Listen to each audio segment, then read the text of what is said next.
Uma menina de 10 anos engravidou após ser estuprada. O caso gerou comoção nacional nos últimos dias.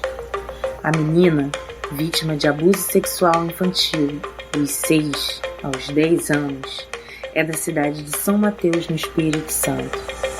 Uma menina pobre, negra, que mora com seus avós a 200 quilômetros da capital Vitória e que teria sido abusada pelo seu próprio tio.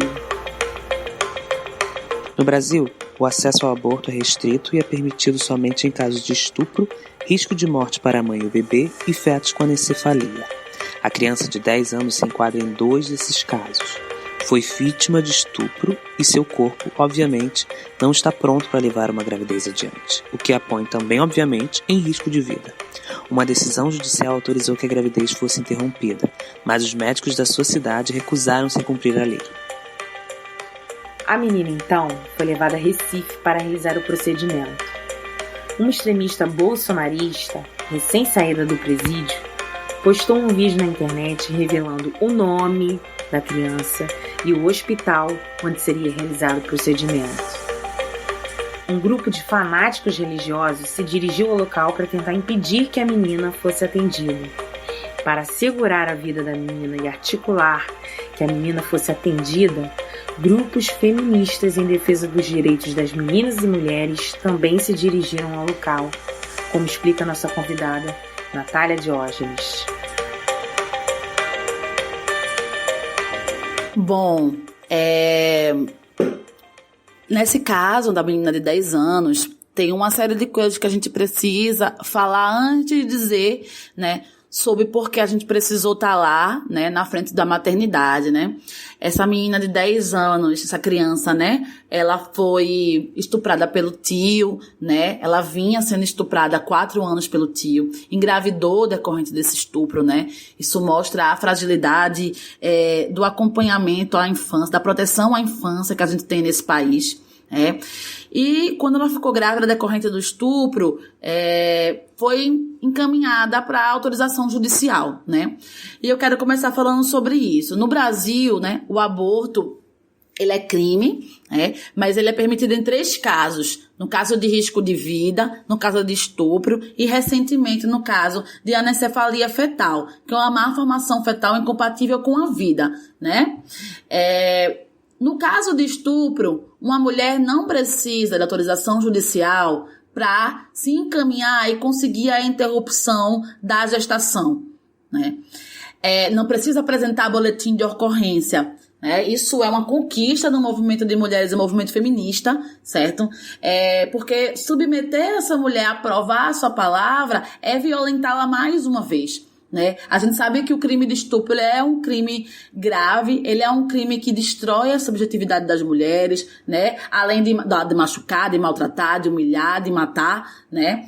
Então a gente acredita, né, e conseguimos colocar isso nas políticas públicas, que uma mulher que passou por uma situação dessa não pode, não deve, né, ter que provar a sua palavra para conseguir a interrupção da gestação, né? Isso é salvaguardar o direito humano das mulheres, né, que é o direito à vida, à integridade física, emocional e moral. Então não precisava de autorização judicial, tá? Ela teria que ser atendida, né, pela equipe psicossocial, né, acolhida e ter feito a interrupção no serviço do seu estado, né, e depois aí todos os encaminhamentos, todos o acompanhamento decorrente, né, dessa situação que aconteceu com ela.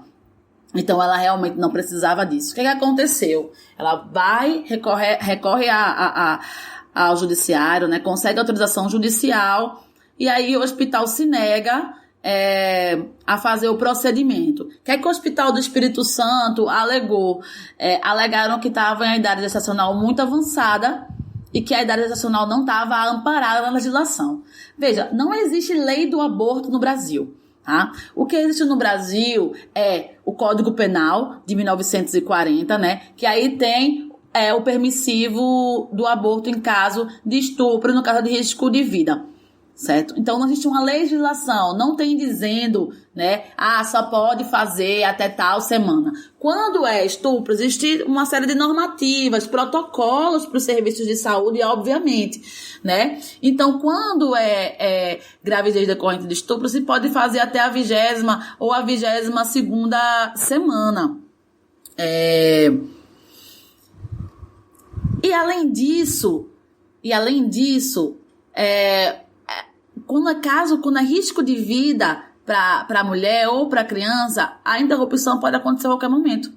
Que era o caso dela, a gravidez foi decorrente de estupro, e isso por si já justifica o legítimo ao aborto legal, mas também ela estava recoberta também pela a questão do risco de vida. Uma criança com 10 anos não tem capacidade de gestar, né? Ela poderia morrer se continuasse a gestação, né? Isso por si só já garante a ela interromper a gestação, né? No momento que ela estava, para poder salvaguardar, né? Para poder garantir a vida daquela criança, né? Isso é uma questão importante também.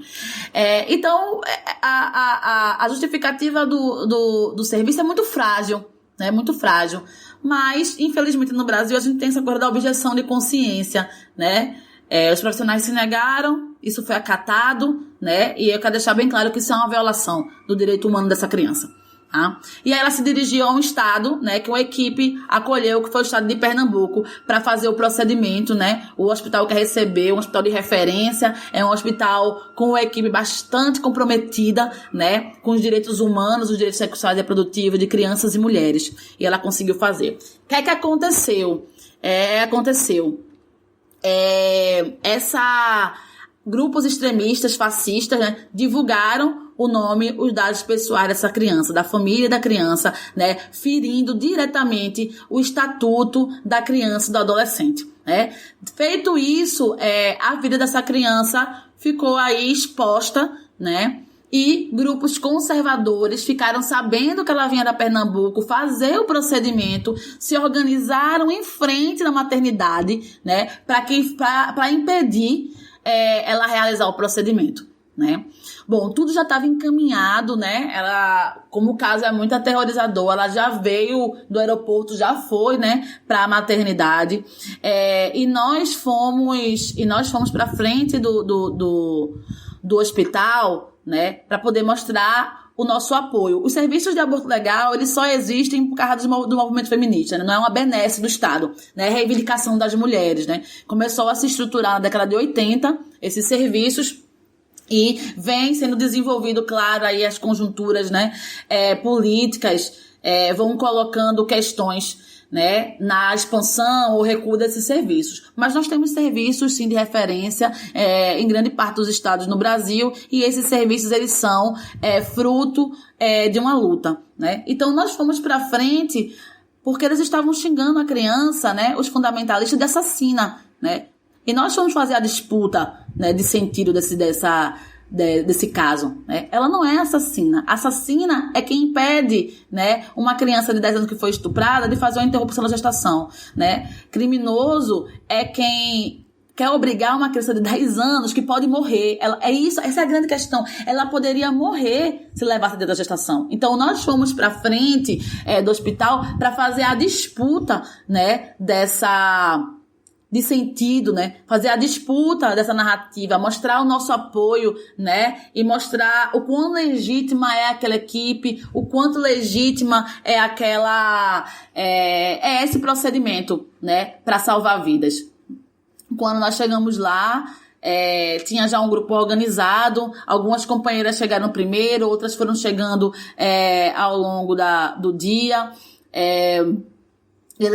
Eles fizeram oração, eles gritaram em frente à maternidade, né? A gente sabe que não pode ficar fazendo um barulho em frente a serviços de saúde, né? E eles chegaram mais ou menos por volta de meio-dia, ficaram até a noite, e nós do movimento feminista fomos chegando ao longo do dia, né? Isso, vamos pensar, 13h até 8, 9 horas da noite, né? Que esse processo durou.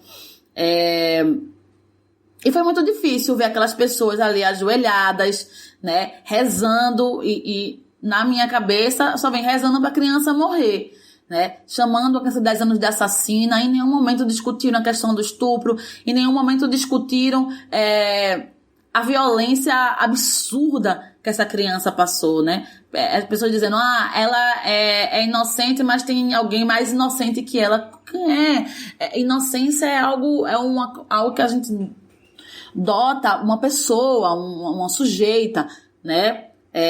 Um feto é uma outra discussão, né? A gente não pode colocar um feto, né, e uma criança de 10 anos no mesmo patamar. Não são, né? A vida daquela criança era a nossa prioridade. E foi muito difícil, sim, ver aquelas pessoas ali, né? Foi muito aterrorizador, né? Eles acharem que têm o direito de estar impedindo um procedimento completamente legal, um procedimento previsto em lei, um procedimento que tem normativas, né? Ameaçando e inibindo, né? Assediando os profissionais que estavam ali, né? Aterrorizando, né? As pessoas estavam ali, temeram pelas suas vidas realmente, diante do grau de fundamentalismo, né? Que foi aquela situação. A vida de uma criança de 10 anos que vem sendo estuprada há 4 anos por um tio. Essa criança, depois de ser violentada, engravidou fruto desse estupro. E os fundamentalistas estão aqui para dizer que a vida dela não importa. Para colocar a vida de uma menina de 10 anos em risco. Nós estamos aqui num contexto de pandemia, respeitando o isolamento social, usando máscara, para dizer que nossas vidas importam, e que a vida dessa menina estuprada importa para toda essa sociedade. O aborto legal é um direito. Não vamos abrir mão disso. Não vamos abrir mão da vida de uma menina de 10 anos.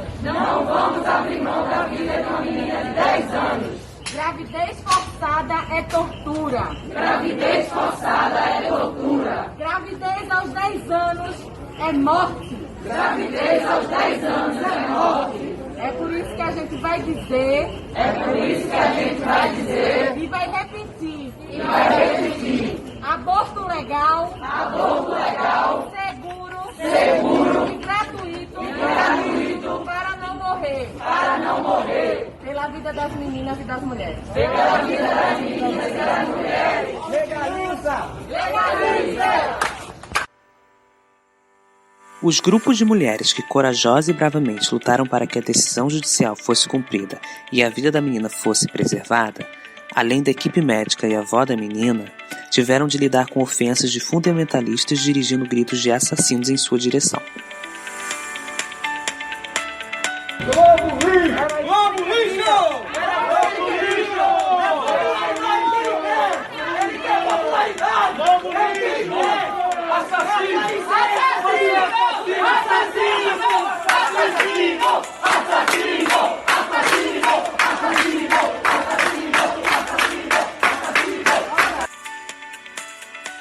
É importante a gente dizer que o nosso país é um país laico, né? Nós somos um país governado, que tem que ser governado por um pacto social que visa o bem-estar coletivo, né? Um país que ele é plural do ponto de vista social, racial, cultural e de religião, né? Nós não temos nenhuma religião que está ordenando, né, as nossas políticas, a nossa economia, a nossa moral, né? Tudo isso tem que ser negociado, né? Tudo isso precisa ser realmente construído coletivamente, né, de forma que a gente respeite a tradição democrática, a gente respeite a diversidade, né, uma forma que a gente tenha respeito e alteridade, né, e que a gente consiga construir uma sociedade pautada na ética, né, e no bem-estar coletivo. Bom, o debate do aborto, ele é um debate que mexe com tudo isso, né? Ele é um debate que mexe com a moral, né? É um debate que mexe com valores religiosos, né? É um debate que mexe com a forma como a gente encara a concepção de vida, né? Isso é uma coisa importante. E recentemente a gente vem assistindo o crescimento do fundamentalismo, né, em várias áreas, né, disputando diversos temas, como, por exemplo, política sobre drogas, como, por exemplo, a questão, inclusive, racial, né, e também do aborto, né, a questão do sistema penitenciário, né, a forma como a gente encara realmente a construção, né, de valores em uma sociedade e como isso se impacta, né, e se espraia nas políticas públicas de um modo geral, na política, né, na nossa economia e por aí vai. O movimento autodesignado Provida, né, porque isso é também uma questão, na verdade, eles são um movimento anti-direito das mulheres, né? Eles não atuam, é bom a gente deixar isso bem claro, né? Que esse fundamentalismo, pensando especificamente a questão do aborto agora, né? Ela cresce aí nos anos 2000, tá? Ele cresce nos anos 2000, né? Por uma série de razões, nos anos 90, o debate do aborto no Congresso, ele foi um debate muito favorável, né, ao direito das mulheres, à vida das mulheres. E nos anos 2000, depois da comissão tripartite, né, que foi uma comissão proposta para revisar a legislação punitiva em relação ao aborto, né, esses grupos começaram a se organizar mais. E eles se autodesignam pró-vida, né, pró-família e tudo isso. Mas na verdade são grupos anti-mulheres, né? Eles são contra a vida das mulheres, né? Porque realmente, se você é uma pessoa que se autodesigna pró-vida, você pensaria na vida da criança. Se você é pró-família, né, você pensaria na punição ao agressor, né, ao estuprador, que passou 4 anos estuprando uma criança, né, dos 6 aos 10 anos de idade, né? Se você é realmente pró-vida, o crime de estupro, ele te indigna, ele te revolta, né, ele deixa você sem ar, né? Não a interrupção de um embrião, não a interrupção de um feto. Então, a gente precisa pensar, né, o que é vida. A gente precisa disputar realmente o que a gente está chamando de vida, né? Esses grupos, eles não fazem mais absolutamente nada além de tentar barrar a legalização do aborto no Brasil e além de tentar destruir os serviços de aborto legal. O que eles querem é o seguinte: se você está correndo risco de vida, tu não pode interromper a gestação, você tem que morrer. Se você for estuprada, tá? Toda a nossa ação aqui não vai ser para poder desconstruir a cultura do estupro, não vai ser para poder punir o agressor. Toda a nossa atuação aqui vai ser para você ter que levar adiante uma gravidez fruto de um crime horroroso que te destruiu enquanto pessoa, porque é isso que o estupro faz, né?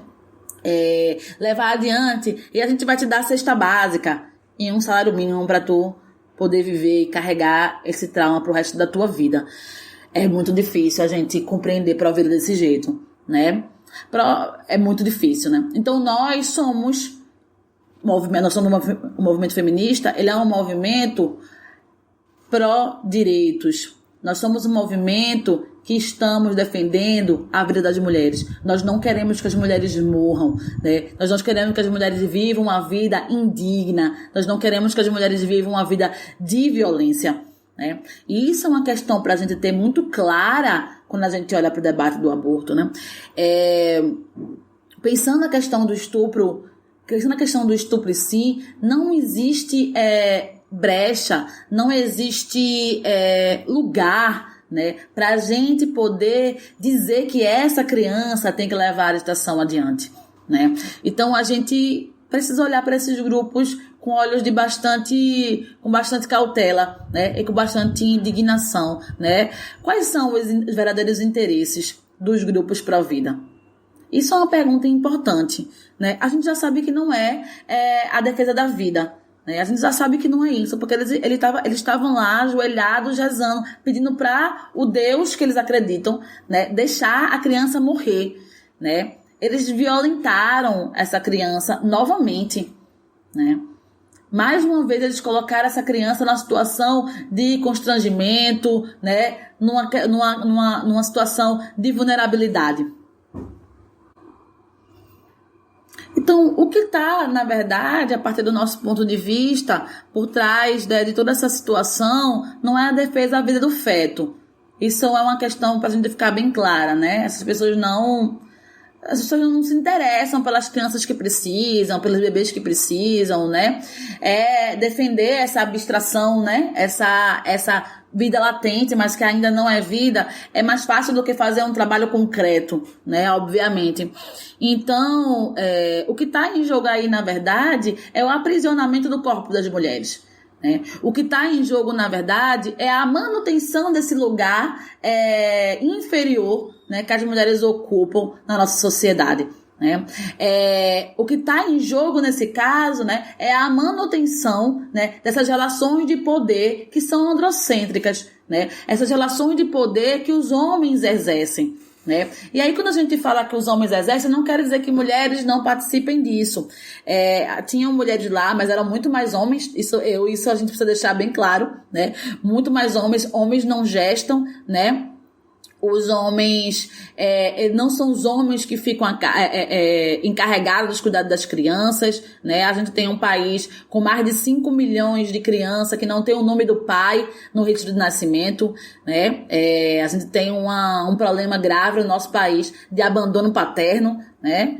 E disso ninguém fala, né? Isso ninguém discute, isso não horroriza, né? Isso não salta aos olhos, né? Isso não é uma questão para a sociedade, né?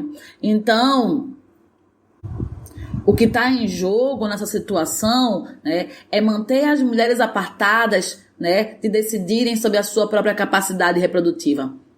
É manter as mulheres realmente alienadas dos seus corpos nas nossas vidas, né? É que ter um controle, né, dos homens, né, um controle dos homens não, acho que é mais amplo, um controle patriarcal sobre esses corpos. Não há nada mais patriarcal do que você achar, defender, achar não, porque eles não estavam só achando, né? Você defender que uma criança de 10 anos de idade, né, estuprada, tenha que levar uma gestação adiante. Não existe nada mais patriarcal do que isso, né? Nada mais revoltante. Então, o que a gente pode falar em relação ao fundamentalismo nesse país é que o fundamentalismo, eles estão tentando se reorganizar, né? Para cada vez mais ser contra os nossos direitos, né? Eles têm um projeto, na verdade, de expor as mulheres, né? Eles têm um projeto realmente de colocar as mulheres cada vez mais na situação de exploração e de violência, né? Ficou muito claro pra gente, né? Lá na frente do serviço de saúde, ficou muito claro esse projeto, né? Que o fundamentalismo religioso tem para a vida das mulheres. Lilian Parente, da Frente Evangélica pela Legalização do Aborto, mostra como o grupo se diferencia daqueles cristãos que em nada defendiam a vida, ao culpabilizar a vítima e adotar uma postura favorável a colocar a vida da menina em risco, e traz uma abordagem e perspectiva contrária ao fundamentalismo religioso. Vamos ouvir. Diante da minha experiência espiritual, diante da minha visão quanto mulher cristã, essas pessoas não representam em nada os ensinamentos de Cristo, né?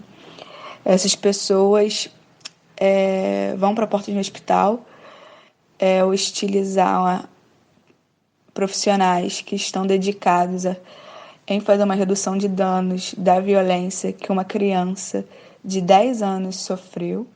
Vão para a porta do hospital hostilizar essa criança de uma forma extremamente humilhante, né? Onde essa criança que já foi violada, essa criança que os direitos dela já foram feridos, né? A gente, enquanto sociedade civil, já falhou com essa criança. Essa criança já não conseguiu ser protegida como deveria. E parte dessas pessoas ainda vai para a porta de um hospital assegurar que um direito previsto constitucionalmente não vai se realizar.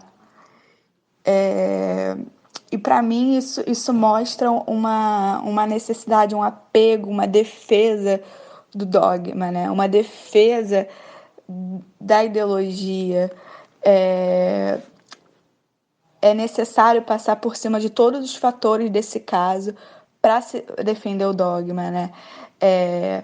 Essas pessoas passaram por cima da vida dessa criança, que é a principal coisa, que está sendo ameaçada, passaram por cima da própria violência que essa criança sofreu, passam por cima da busca da justiça de quem é esse pedófilo, a fim de que esse pedófilo pague pelo erro que ele cometeu.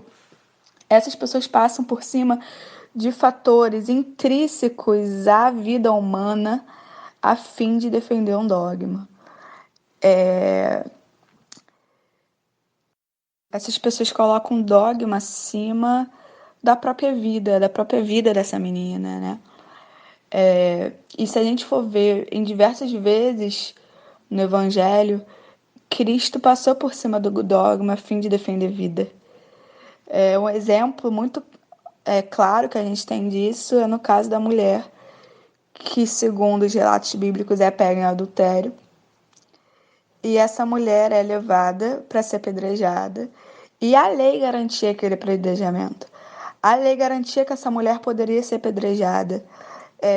Pela lei, aquelas pessoas que estavam a fim de cometer aquele ato não estavam erradas, né? Segundo a lei. Mas Cristo vê além, Cristo defende essa mulher, Cristo defende a vida dessa mulher, a integridade física dessa mulher, e não permite que esse apedrejamento ocorra. Então a gente vê que em diversos momentos, para Cristo, o dogma ele é o menos importante, né? Para Cristo a vida é sempre o mais importante. E eu acho que é bom a gente salientar o discurso que essas pessoas que são pró-vida fazem é que esse feto é um feto inocente, que é um bebê inocente, enfim. A pergunta que eu faço é se essa criança de 10 anos também não é uma criança inocente. Se essa criança de 10 anos também não é uma criança que foi violada. A pergunta que eu faço é se essa criança de 10 anos também não é criança, né? E aí, para mim, pessoas que estão defendendo uma gestação, a permanência de uma gestação de uma criança de 10 anos, onde a probabilidade de morte é grande,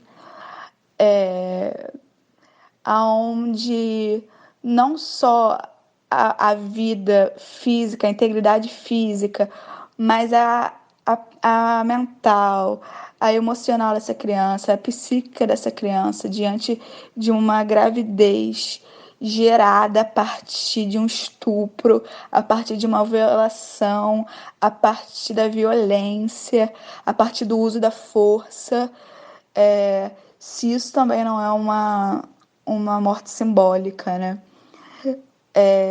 Então, por trás desse discurso pró-vida, existe, na verdade, uma legitimação da morte, maquiada de um discurso pró-vida. Então, eu acho que é necessário a gente ficar muito atento a isso, né? E ter muita sabedoria diante das discussões e diante da polarização atual que a gente tem. E tomar muito cuidado com as defesas dos discursos que a gente está fazendo. Nem sempre, e aí nesse caso com certeza não, as pessoas que estão defendendo pró-vida de fato estão defendendo vida. Na realidade, essas pessoas estão legitimando a morte. Uma morte física, estão legitimando a morte física dessa criança, mas também uma morte simbólica.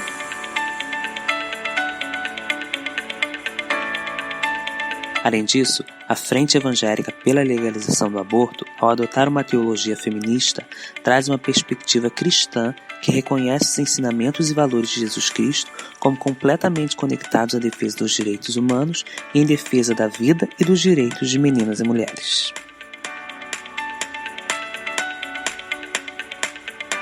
Nesse caso, uma frase que circulou muito nas redes é de que a religiosidade é uma doença, né?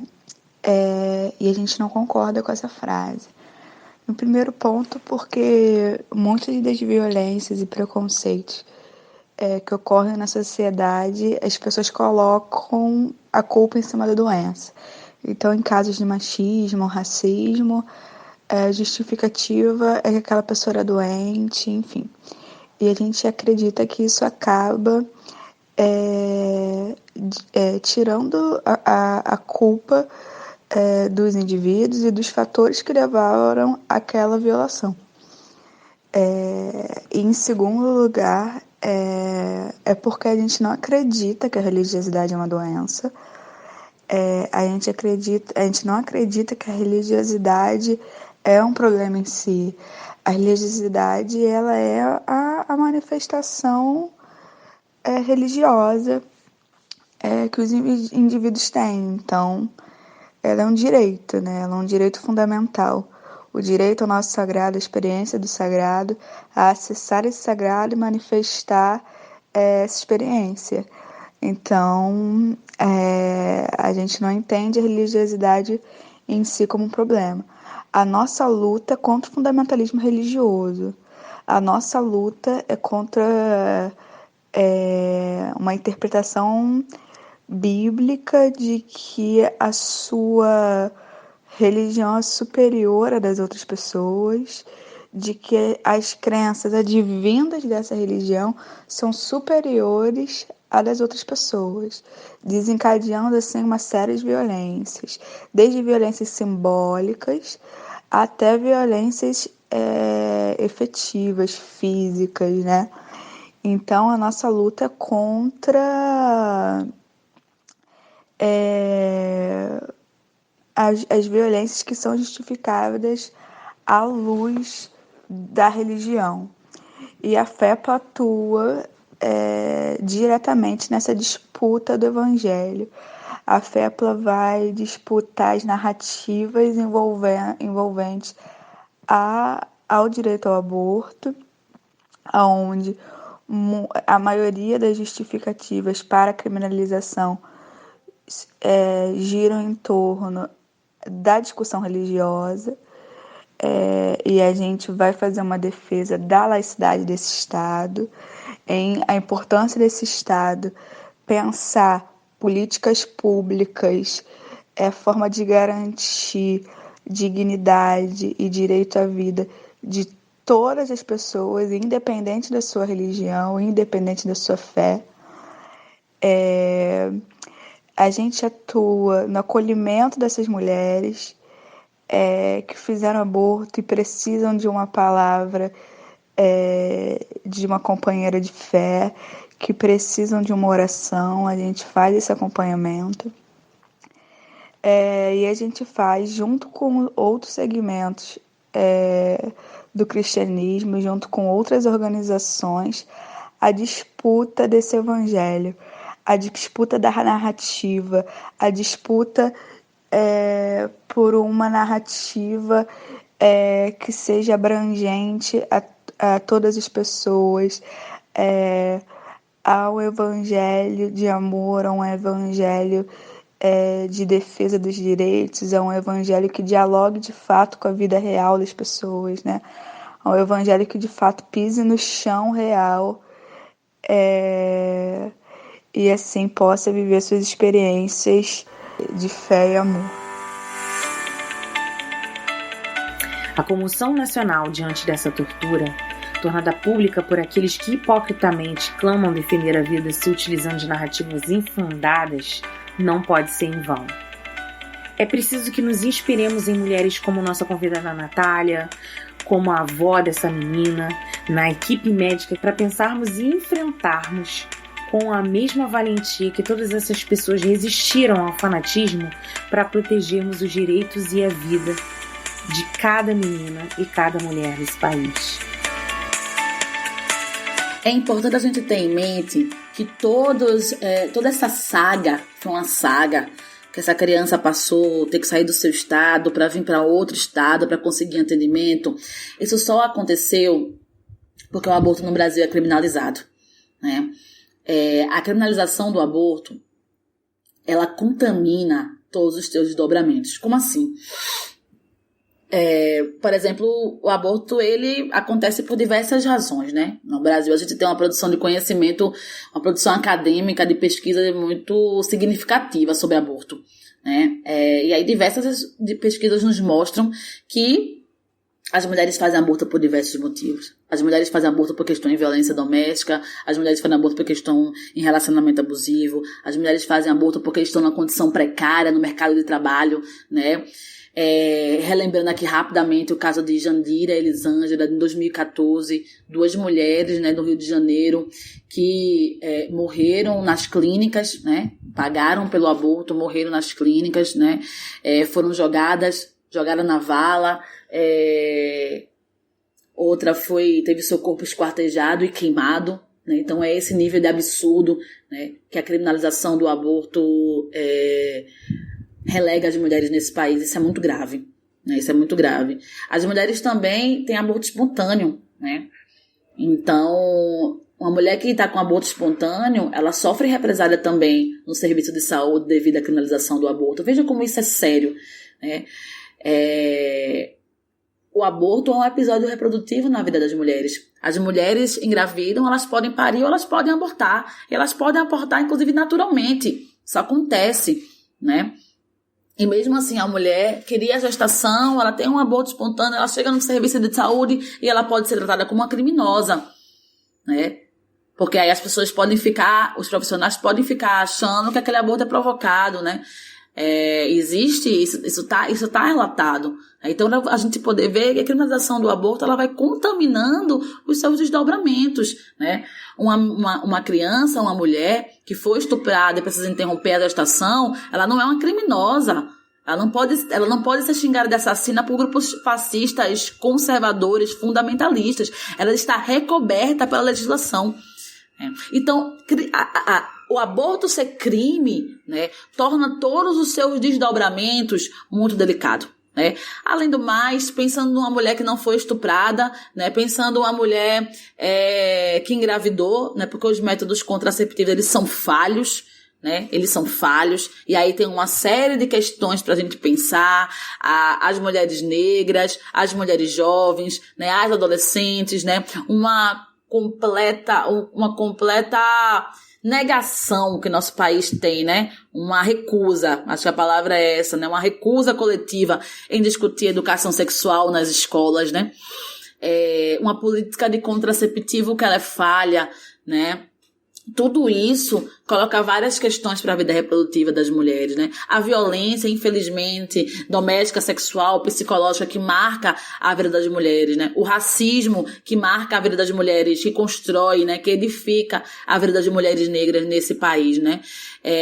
A pobreza, todas essas questões vai colocando o aborto como algo completamente delicado, né? Então, quando as mulheres vão fazer aborto, né, todas essas desigualdades elas já estão ali, elas já estão conformando a vida dessas mulheres. E o aborto vem para agravar, né? O aborto vem para expor, né? O aborto criminalizado, obviamente, né?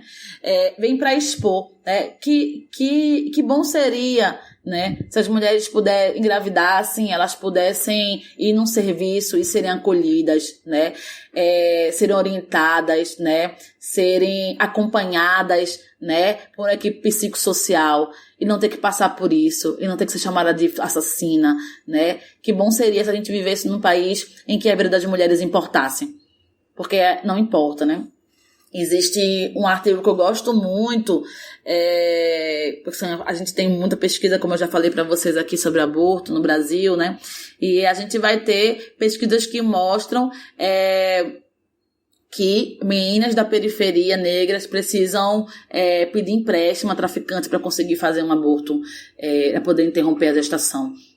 A gente tem meninas que se iniciam muito cedo com parceiros muito mais velhos, e aí isso por si só já coloca a questão da violência, né? E aí o aborto é decorrente disso.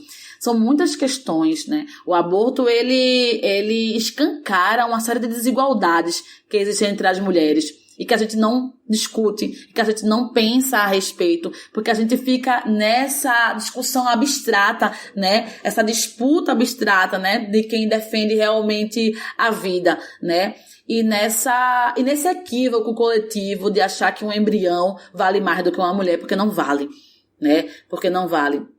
E essas mulheres, elas têm religião. As mulheres que fazem aborto não são mulheres que tá distante da nossa realidade, sabe? As mulheres que fazem aborto são mulheres como eu, como nossas irmãs, como nossas mães, como nossas tias. São mulheres que estão em união estável, mulheres que já têm filho, mulheres trabalhadoras, mulheres que têm alguma religião. Então são essas mulheres que fazem aborto no nosso país. Então a legalização do aborto no nosso país, ela é urgente, né? Pensando na legalização do aborto também com uma série de desdobramentos, com uma política de planejamento reprodutivo e planejamento familiar, né? Com uma política de contraceptivos e com educação sexual, né? Para crianças e adolescentes, né? Isso é um outro engodo na discussão política no nosso país, na cena pública. Isso é um outro problema, né? A gente não pode se esquivar desse debate. É um debate que a gente precisa fazer. Então, nós, do movimento feminista, nós estamos organizados nessa pauta há muito tempo, né? A gente precisa avançar.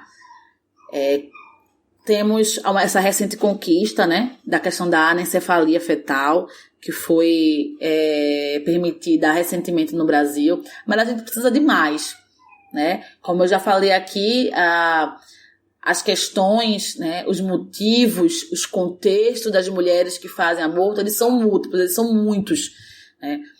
Então é primordial, né, que as mulheres que estão passando por uma gravidez não prevista, elas tenham um acolhimento, né? Acolhimento e não represália. A gente não pode tratar um aborto como um caso de polícia, né? O aborto é um problema social, é algo que a gente precisa enfrentar. Tá? É uma questão de saúde pública, pela sua magnitude, né? Se estima mais ou menos no Ministério da Saúde 1 milhão de abortos, né? Por ano no Brasil. Mas a gente vai ter a pesquisa da Débora Diniz, né? A Pesquisa Nacional do Aborto. Ela já fez 2 edições da pesquisa, que vai mostrar que 1 a cada 4 mulheres, né? Já fizeram ou vão fazer aborto até completar 40 anos no nosso país. É muito, né? E só metade dessas mulheres chegam a serviço de saúde, né? Então, tem um contingente de mulheres que está com sequelas, né? Pode estar com sequelas em relação ao aborto. E sequelas, elas não são só físicas, né? Elas também são emocionais, elas são morais, né? As mulheres precisam ser acompanhadas nesse processo. E a gente tem também a questão do racismo, né? As mulheres negras estão 3 vezes mais expostas à questão do aborto, né? Os riscos decorrentes do aborto clandestino, do aborto inseguro, né? Também é um dado da Débora Diniz. Então, além de outras questões que a gente precisa investigar mais, né? A questão das mulheres rurais e aborto, né? Como é que o racismo realmente atua nos percursos, né? Na experiência das mulheres que fazem aborto nesse país. Então a legalização, ela é urgente, e é urgente que todo mundo que se indigna com esse caso, né, especificamente da criança, possa ampliar o seu olhar sobre aborto, né, e ter em mente que isso aconteceu porque o aborto é criminalizado de um modo geral. É importante que a gente não tenha medo de pautar esse debate na sociedade. É importante que a gente se organize, né? A nossa indignação, ela não pode ficar a nível do discurso, tem que ficar a nível realmente da prática, né? É um enfrentamento que a gente precisa fazer. É uma conquista da opinião pública que a gente tem que fazer em relação ao debate do aborto, né? A gente tem que descriminalizar o aborto, com certeza, mas também legalizar o aborto no Brasil. O que é que isso quer dizer? Que o aborto seja uma política de Estado, que o aborto seja uma política pública oferecida para as mulheres, né? Dentro de uma saúde pública também. A defesa pela legalização do aborto também é a defesa do SUS, né? De garantia do SUS, né?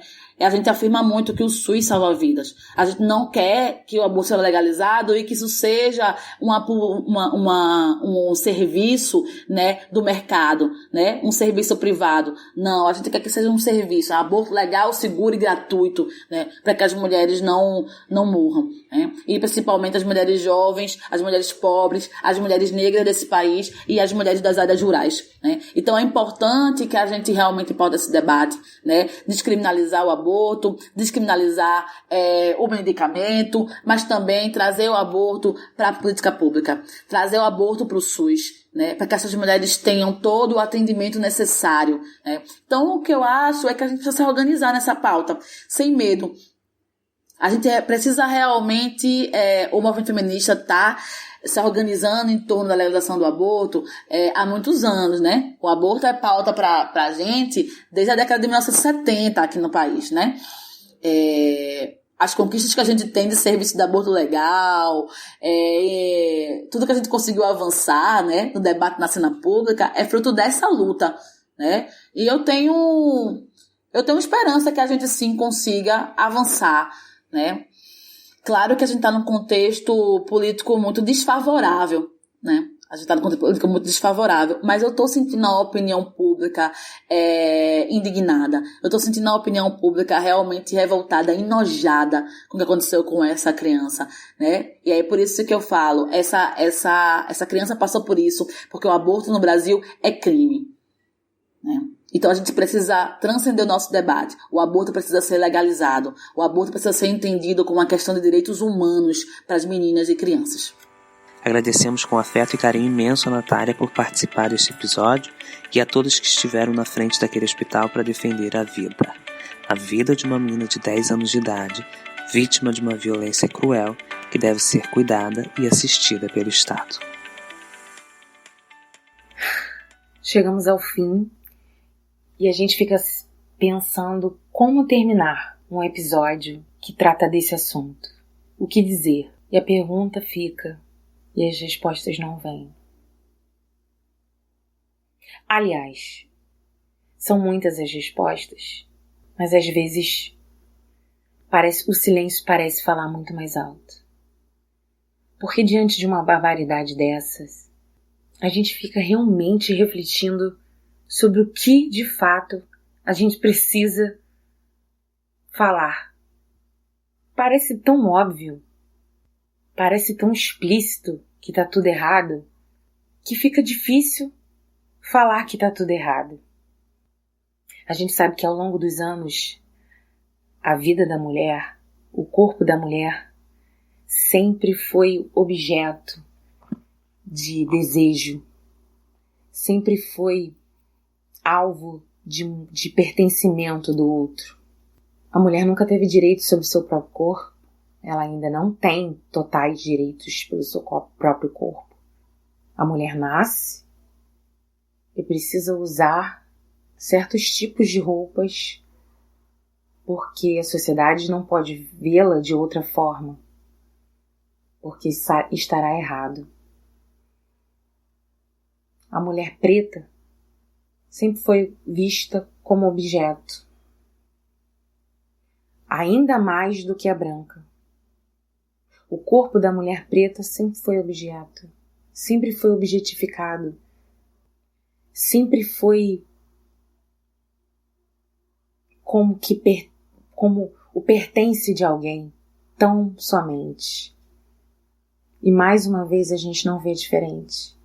A gente vê o corpo de uma menina, a vida de uma menina de 10 anos, sendo objetificado, sendo reivindicado como pertence de inúmeras pessoas que não moveram uma palha na educação dela durante esses 10 anos, que não moveram sequer um valor financeiro, que não têm sequer um vínculo afetivo, elas se acham no direito, de dizer o que é melhor ou o que não pode ser feito com o corpo de uma menina de 10 anos. É isso. Eu acho que a gente pode encerrar pensando em como as pessoas são tão absurdas que a própria situação fala por si.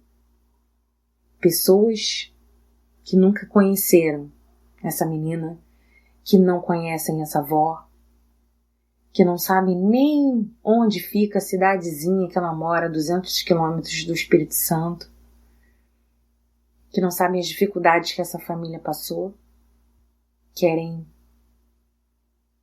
definir aquilo que um corpo de uma mulher pode ou não. Não é fácil ser mulher.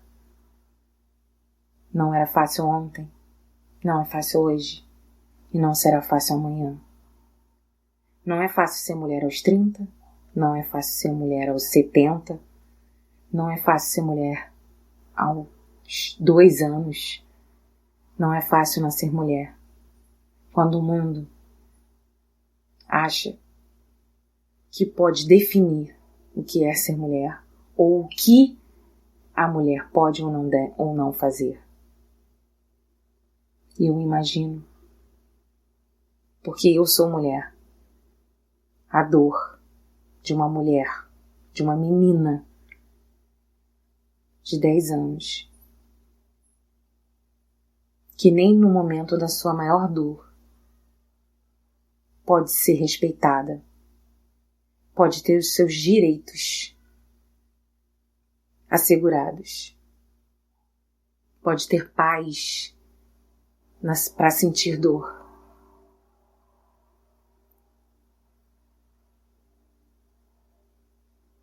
É isso.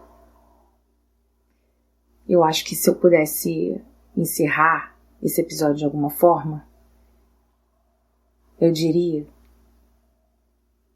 que mulheres não têm direito nem de ter paz em suas dores. Falta muito para sermos respeitadas. Falta muito, mas não falta mais nada para a gente se reerguer, para a gente lutar, para a gente enfrentar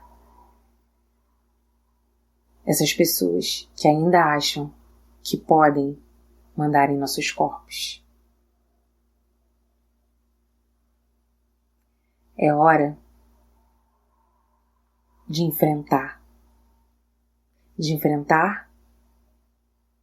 aqueles que querem nos colocar como seus próprios pertences. Nós não pertencemos a ninguém. Nós somos de nós mesmos. Nós temos os direitos por decidir aquilo que vamos fazer ou não com os nossos próprios corpos. O que eu desejo para essa menina é que esse momento passe e que o que fique é a boa escolha e que o futuro seja brilhante e que o passado fique para trás.